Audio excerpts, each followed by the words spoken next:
Good morning, everybody. Welcome to the Great Canadian Data Center Symposium. It's a conference that has people from all across Canada and from overseas discussing what data centers are and how to advance computing. Computing at the edge, the cost of computing, dealing with scalability and high-performance computing are key topics being spoken about here.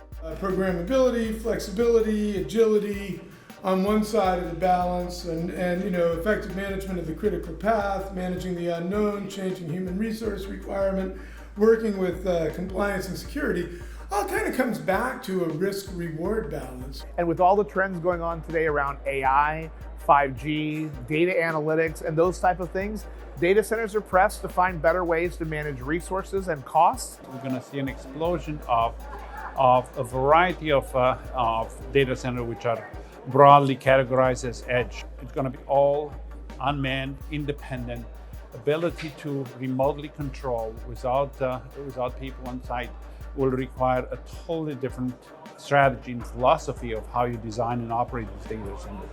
You can see that having one GPU per CPU in your computing mix almost makes your capital cost for a server, reduces it by 75% or more.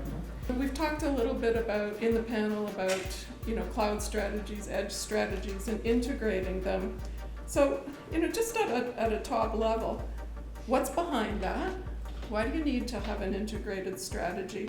And what's the best way for an organization to measure success in developing that integration?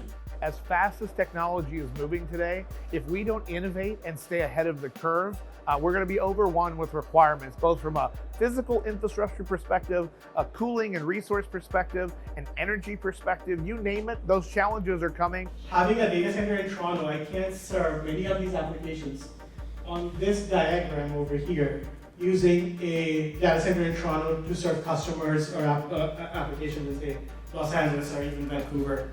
Hey, we live in a world which is increasingly IT dependent, and this in turn demands that data centers provide ever greater levels of capability and capacity. So I'm going to ask each of our panelists to point to a function or a feature or some aspect of this IT-centric world which is impacting data center requirements.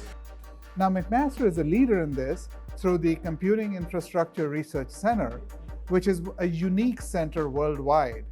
We focus on how to make data centers smart, how to make them consume less energy, and how to make them more responsive. The cooling solution, the robots, the sensors, it's all great stuff. Very, very pertinent to what this industry needs today. I wish more learning institutions, higher education will do what McMaster do. We found it really, really valuable in terms of meeting different clientele, learning about their needs, understanding some of the different technologies. Sitting in some of the seminars was really valuable. It really helps with collaboration, lots of idea sharing and information packing back and forth between folks that maybe don't always have the opportunity to collaborate. We're coming with all kinds of solutions for climate change, for energy, for latency, and to give you, the consumer, what you need when you want it. These guys have got their fingers on the pulse, and we really look forward to partnering with them to evolve some of our existing and future solutions that we're bringing to market.